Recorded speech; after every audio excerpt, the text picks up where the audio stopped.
બેટ બોલની વાતો.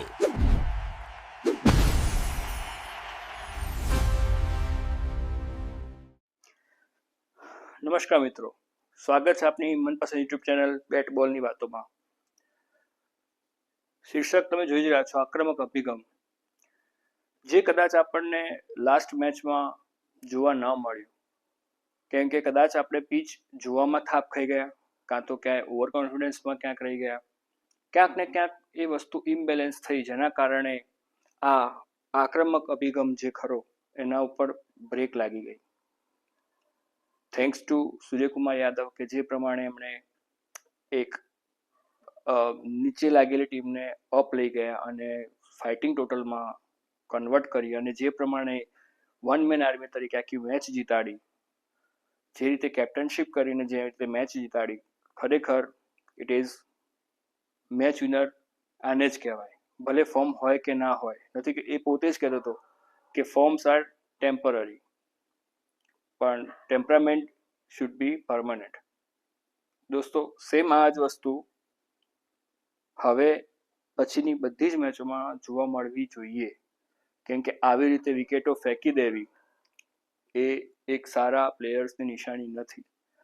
અને specially ICC many tournament હોય, આરસીસીની આ પ્રકારની મોટી શિડ્યુલ થયેલી ટુર્નામેન્ટ હોય, જે એક એક મહિનો ચાલવાની હોય, જ્યાં આગળ તમારું ટાઇટલ ડિફેન્ડ કરવાની તમારા માટે મોટી ચેલેન્જ હોય, કે હિસ્ટ્રી રિપીટ નથી થઈ ક્યારે પણ, એ વસ્તુને આપણે પોતાના અંદર કાબૂમાં લેવાની હોય, તો એ વખતે ખાસ કરીને ટીમ જે 11ની બને છે, એક પંચ જેવી બનવી જોઈએ, જે આપણને બેટિંગ વખતે ના લાગ્યું.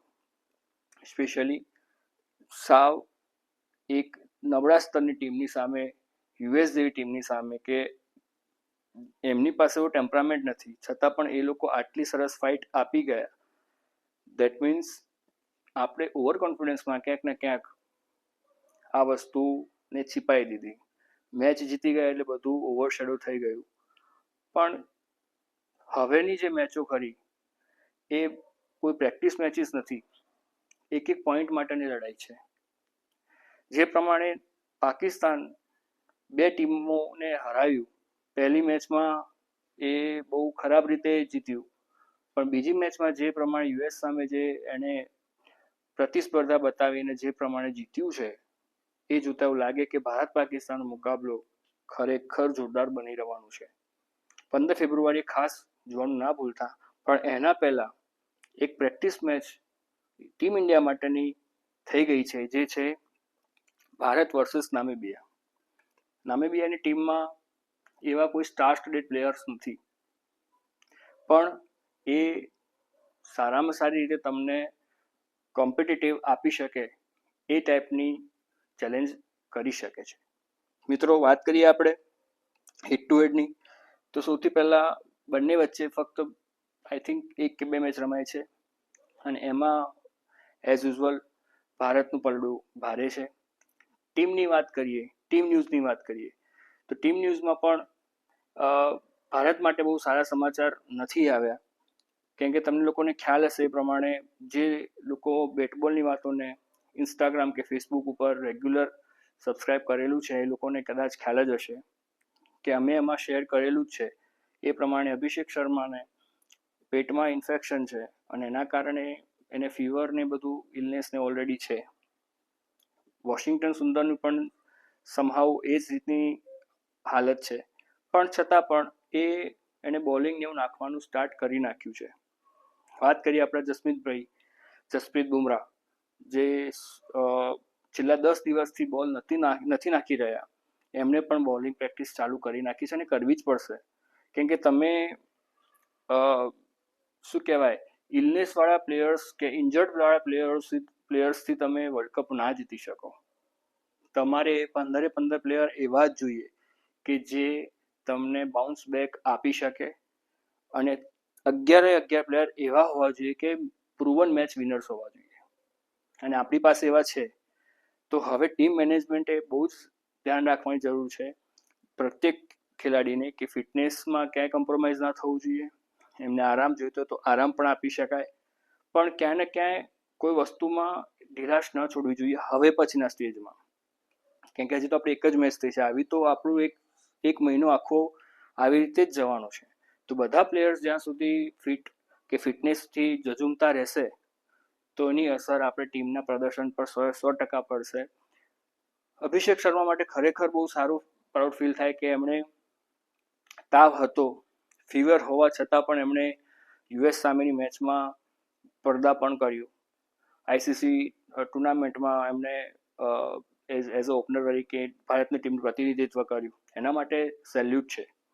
પણ મને એક જ વસ્તુનું ડર લાગે કે તમારી પાસે સંજુ સેમસન જેવો પ્લેયર છે તો શું કામ તમે એક ફીવરિશ થયેલા પ્લેયરને તમે રમાડી રહ્યા છો?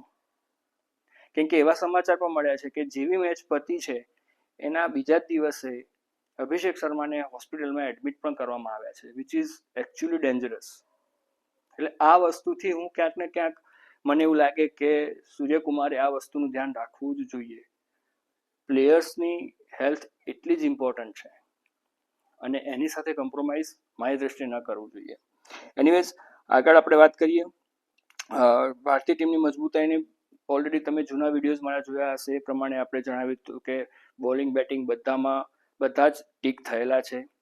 પણ હવે વસ્તુ એ છે કે જ્યારે સ્લો બોલિંગ, જે ફાસ્ટ બોલર સ્લો બોલિંગ નાખે છે એમાં ક્યાંક ને ક્યાંક ભારતીય ટીમ વિકેટો વેડફી દે છે અને આ વસ્તુ ડેન્જરસ છે.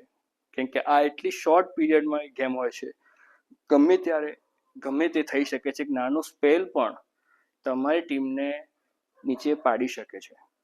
એટલે આ વસ્તુ બહુ જાણવી જરૂરી છે કે નોર્મલ T20 અને વર્લ્ડ કપ T20માં આસમાન જમીનનો ફરક હોય છે અને આ વસ્તુનું ધ્યાન ઓલવેઝ રાખવું જ પડશે.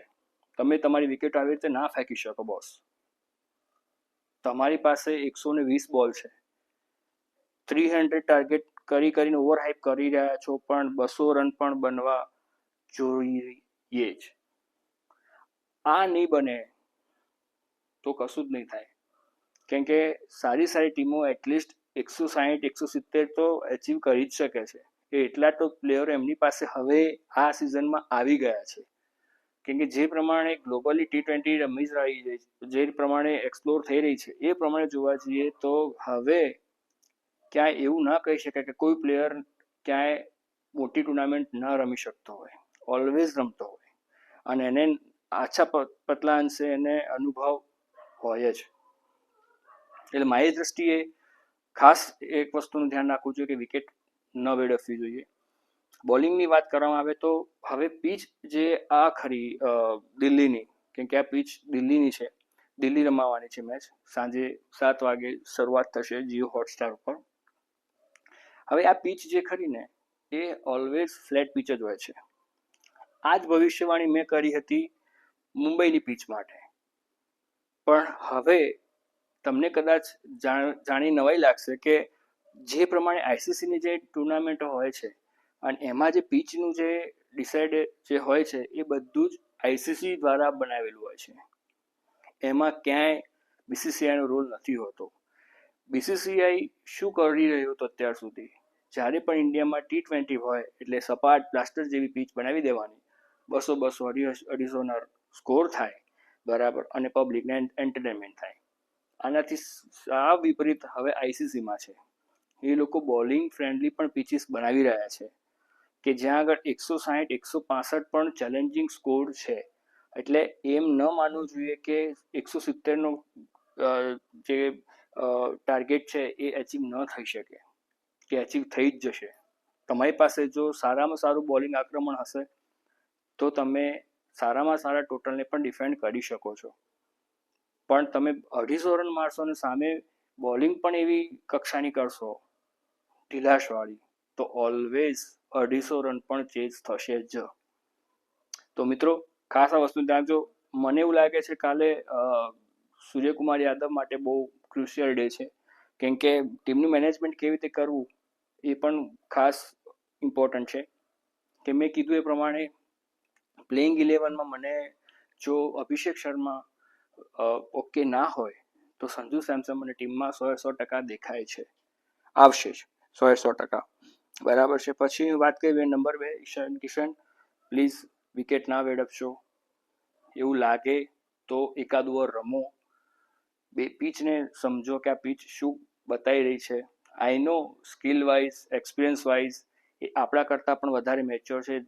એ લોકો સમજી શકે છે કયા એફર્ટ સાથે રમવું. પણ છતાં પણ એઝ અ ક્રિકેટ ફેન તરીકે આપણે એટલી સલાહ તો આપી જ શકીએ કે આ પીચ, હવેની પીચો સમજીને રમવામાં મજા છે. આપણી પાસે એવા બોલરો છે કે 180 થશે ને તો પણ આપણે ડિફેન્ડ કરી શકીએ છીએ. એના માટે 300 સુધી જવાની જરૂર નથી કે ક્યાંક 300ના ચક્કરમાં તમે 150 પણ માંડ બનાવો તો એ આપણા માટે શરમજનક કહેવાય. એ પણ યુએસ કે નામીબિયા જેવી જે બી કે સી ગ્રેડની ટીમ હોય એની સામે તમે એવા રીતના સ્કોર મારો, એ આપણા માટે શરમજનક કહેવાય.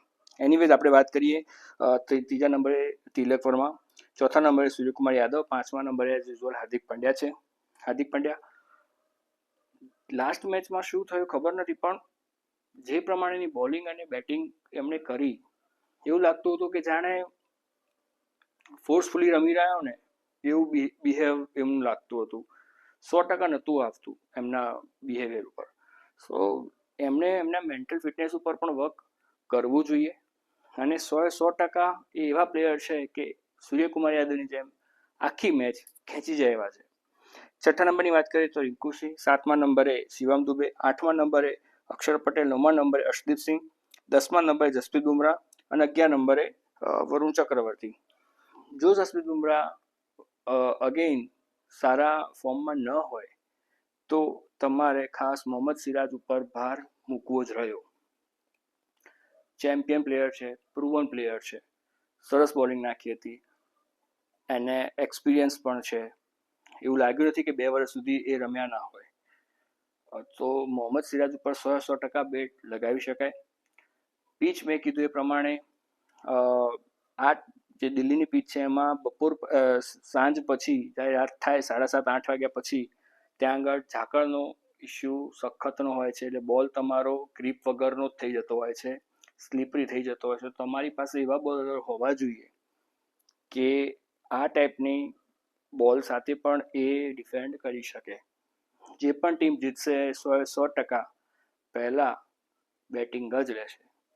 કેમ કે પછી ખબર છે કે બેટિંગમાં સારામાં સારો હાઈએસ્ટ સ્કોર કરી નાખીએ તો બોલિંગમાં વાંધો આવે એવું નથી.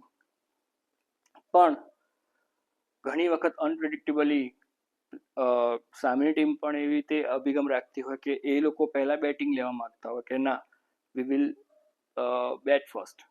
તો એ પણ વસ્તુ આમાં પોસિબલ 100% છે. હવે નામીબિયાની વાત કરીએ એ પ્રમાણે પોસિબલ 11ની વાત કરીએ તો લોરેન્સ ટિનકેમ્પ છે, બીજા નંબરે ફ્રેન્કલિન છે, ત્રીજા નંબરે લફટી ઇટોન છે, પછી ચોથા નંબરે એમનો કેપ્ટન છે ગેરાર્ડ એરાસ્મસ, સારો બેટ્સમેન છે. પાંચમા નંબરે જેન સ્મિથ છે, છઠ્ઠા નંબરે જેન ગ્રીન છે, સાતમા નંબરે ડાયલેન લેચર કરીને બેટ્સમેન ઓલરાઉન્ડર છે, આઠમા નંબરે વિલિયમ માયબક છે, એ પણ સારો ઓલરાઉન્ડર છે. રૂબેન ટ્રિપલમેન સારો બોલર છે, શિકોલમેન અને શિકોંગો આ એમની પ્લેઇંગ 11 હોઈ શકે. મિત્રો મારા મુજબ તો કાગળના શેર ઓલવેઝ મજબૂત બનશે જ. કાલની મેચ ઓલવેઝ ઇન્ડિયા જીતવાનું છે, એમાં કોઈ શંકાને સ્થાન નથી. પણ મને એક જ વસ્તુનું છે કે કાલનો મેન ઓફ ધ મેચ કોણ હોઈ શકે. તો મિત્રો આ વસ્તુ તમારે મને કોમેન્ટ સેક્શનમાં જણાવવાની રહેશે. મને લાગે છે ત્યાં સુધી આ મેચ વન સાઇડેડ રહેવી જ જોઈએ, પણ T20માં કોઈ જ પ્રિડિક્શન નથી હોતું. તો સૂર્યકુમાર યાદવને આપણે બેસ્ટ ઓફ લક કહીશું. નવો વિડીયો આવે ત્યાં સુધી આપ સૌને મારા જય હિન્દ, જય ભારત, જય ગુજરાત, નમસ્કાર.